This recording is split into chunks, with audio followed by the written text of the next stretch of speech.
What's going on, everybody? Welcome back to another video.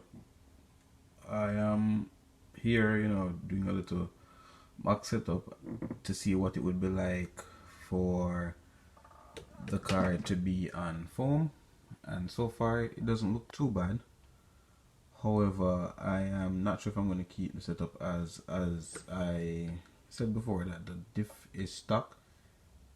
However, it is sealed, but as previous YouTubers who have this current chassis will tell you that the diff doesn't last when you go foam tires. So yeah, just seeing what it would look like. Comment down below if you guys think that I should keep the car running rubber or throw it to foams and see what the best potential can be from this car. At first when I bought this chassis, I was like, because it's a limited chassis, and basically Tamiya stopped making these chassis, I heard. So therefore, there are aftermarket parts, but I didn't really want to spend a lot of time and money on this build, so to speak. I did want to make it fast, but in my previous videos I also did say that I wasn't going to push it. But now, with the car being down, I'm more saying to myself now that maybe I should get some parts. Before I did say I was going to get the aftermarket diff, which was a must whether I was going to go foam or not, just for that extra reliability. So even if I get it now, I'm like, okay, then why not? Because I'm going to have the internals still running, and I know the car will be way faster on foams than on rubber.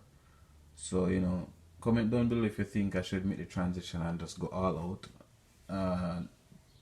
Who knows, with foam the car might do some decent times. As I said before, I think the world's fastest one is 85 miles per hour. Don't quote me on that, you can do your own research, but I think so, and even then that is pretty fast. My Tamiya M05, it did 49 on a 132 stretch, so my aim for this car as well will be to at least get the car to maybe like 60 miles per hour, 61, 62, and that's fine, because for this setup to go 60 miles per hour in a 132 feet stretch, that's going to be some work. So stay tuned, there's a lot more to come on this build. Again, sometimes you want to keep something simple and then you end up going all out, but that is all a part of drag racing on a whole, and even as a car person on a whole. That's just how it is. Nothing can stay stuck, especially if you love modifying things and all that stuff. So yeah guys, if you're new to the channel, welcome.